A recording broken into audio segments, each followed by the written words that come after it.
صدق الله العظيم.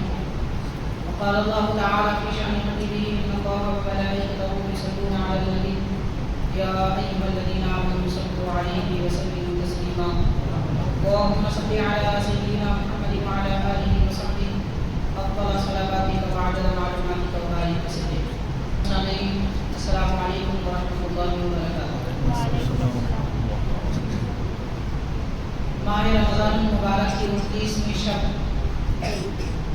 جس کو طاق رات میں شمار کیا گیا ہے، حضور نبی کریم رحمۃ للعالمین صلی اللہ علیہ وسلم نے ان راتوں کے متعلق یہ ارشاد فرمایا کہ تم شب قدر کو ماہ رمضان کی آخری مشرقی راتوں میں تلاش کرو. فرمان نبی کے تعمیر کی خاطر آج الحمدللہ ہم یہاں پر شب قدر کی تلاش میں جمع ہیں. نبی پاک صلی اللہ علیہ وسلم نے شب قدر تلاش کرنے کا جو حکم فرمایا، اس تلاش کا مطلب کیا ہے اور حکم کیا ہے، ہمیں یہ سمجھنے کی ضرورت ہے. حاضرین،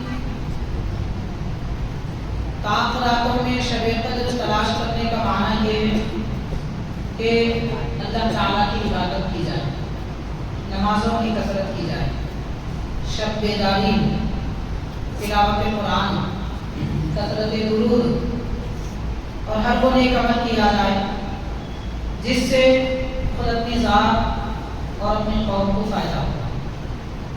یہ معنی ہے شب قدر تلاش کرنے کا. تلاش کرنے کا یہ معنی نہیں ہے کہ صرف جاگتے رہیں اور کھاتے پیتے رہیں اور وقت ضائع کریں. یہ جو مقدس راتیں ہوتی ہیں یہ عبادت کی راتیں ہوتی ہیں، جاگنے کی راتیں نہیں ہوتی. لوگ ان کو جاگنے کی رات کہہ کر صرف جاگتے رہتے ہیں اور عبادتوں سے غفلت کرتے ہیں. مگر ایک بات یہ بھی یاد رکھنی چاہیے کہ جہاں شب قدر 5 راتوں میں تلاش کرنے کا حکم دیا گیا، وہیں یہ بھی حکم ملتا ہے صحیح بخاری، ترمذی، ابو داؤد وغیرہ کی حدیث پاک، تقریباً 20-25 سے کچھ زائد احادیث شریفہ ہیں. نبی پاک صلی اللہ علیہ وسلم نے یہ ارشاد فرمایا کہ شب قدر 27ویں رات میں جہاں تلاش کرنے کا حضور نے حکم فرمایا، وہی یہ بھی فرمایا کہ شب قدر 27ویں رات میں، یعنی پچھلی گزری ہوئی طاق رات جو 26ویں روزے کے بعد آئی اور یہ 27ویں روزے کے بعد 28ویں روزے کے بعد آنے والی رات، آج کی رات. تو یہاں 2 حدیثیں ہیں، مطلب ایک ہی. ان دونوں حدیثوں میں کوئی ٹکراؤ نہیں ہے، کوئی فرق نہیں ہے. ایک طرف حضور پاک صلی اللہ علیہ وسلم نے اپنی امت کو فضیلتیں پانے کے لیے بیدار رہنے کا حکم فرمایا، غفلتوں سے نکلنے کا حکم فرمایا اور عبادت کے لیے کوشش کرنے کا حکم فرمایا. تو اگر باقی 4 راتوں میں مسلمان عبادت کرتے ہیں، اپنا وقت عبادت کے لیے مصروف کرتے ہیں، تو تلاش کرنے کا ثواب ملتا ہے، کیونکہ اب پیارے آقا کا حکم ہے تلاش کرو. تلاش کرنے کا حکم ملتا، ثواب ملتا ہے. اور 27ویں شب میں عبادت کرنے سے شب قدر کا ثواب ملتا ہے. تو دونوں میں کوئی فرق نہیں ہے. شب قدر تو مسلم ہے 27ویں رات. حضرت عبداللہ بن مسعود رضی اللہ تعالیٰ نے فرمایا شب قدر 27ویں رات. حضرت ابو ہریرہ رضی اللہ تعالیٰ نے فرمایا شب قدر 27ویں رات ہے. اور حضرت عبداللہ بن عباس رضی اللہ تعالیٰ نے فرمایا شب قدر 27ویں رات ہے. امام اعظم ابو حنیفہ رحمۃ اللہ علیہ نے فرمایا میں نے شب قدر کو 27ویں رات میں پایا. حضرت ابراہیم بن عالم دستگیر رضی اللہ تعالیٰ عنہ نے منظم کا لکھا کہ شب قدر 27ویں رات ہے. تو ایسے کئی ایک بزرگان دین اولیاء اکرام ہیں جنہوں نے اپنے سر اور دل کی آنکھوں سے شب قدر کو 27ویں رات میں دیکھا ہے. اسی لیے انہوں نے فرمایا کہ 27ویں رات شب قدر ہے.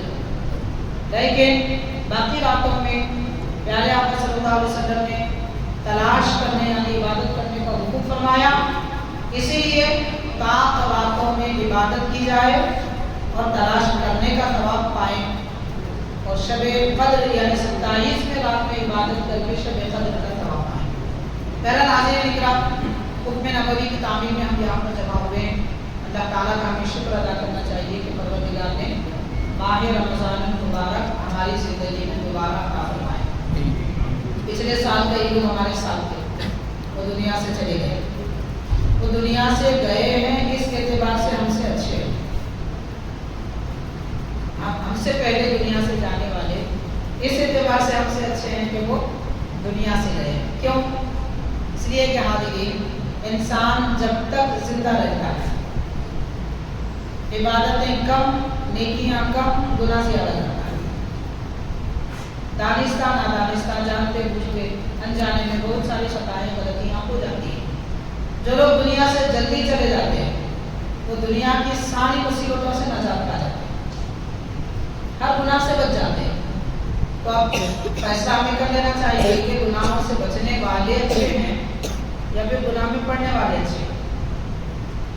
ظاہر ہے کہ گناہ سے بچنے والے اچھے ہیں، تو ہم سے پہلے کئی لوگ تو گزر گئے، مگر اللہ تبارک و تعالیٰ نے ہمیں اپنے اعمال درست کرنے کے لیے، عبادتوں کے ذریعے ثواب پانے کے لیے رمضان المبارک دوبارہ عطا فرمایا، تو اللہ تعالیٰ کا شکر ادا کرنا چاہیے۔ حاضرین، مگر اب ہمیں یہ دیکھنا ہے کہ اس رمضان المبارک میں ہم نے ایسی کتنی نیکیاں اور کتنے ثواب کے کام کیے۔ ماہ رمضان آتا اسی لیے ہے کہ امت محمدیہ علیہ صاحب السلام کے لیے بخشش کا پروانہ ہے، انہیں معاف کر دیا جائے، بخش دیا جائے اور عبادتوں کے راستے ان کے لیے آسان ہو جائے، پھر اللہ تعالیٰ کی قربت ملے، مغفرت ملے، رحمت ملے، دنیا دو جہاں کا انہیں رزق ملے۔ یہ ساری نعمتیں دینے کے لیے رمضان مبارک آتا ہے۔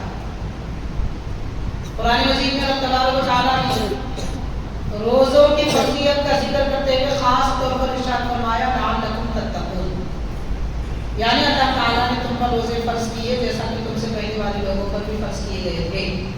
اس سے یہ معلوم ہوا کہ ماہ رمضان کے روزے صرف ہم پر ہی فرض نہیں ہیں، پہلے والوں پر بھی روزے فرض تھے۔ مگر ایک بات ضرور یاد رکھیں کہ پہلے والی امتوں پر روزے فرض تھے، رمضان کے روزے فرض نہیں تھے۔ یہاں اس آیت پاک میں جو فرمایا جا رہا ہے کہ کتب علیکم الصیام کما کتب علی الذین من قبلکم، جیسا کہ تم سے پہلے والوں پر فرض کیے گئے روزے فرض کیے گئے، رمضان کے روزے اس امت سے پہلے کسی کو نہیں دیے۔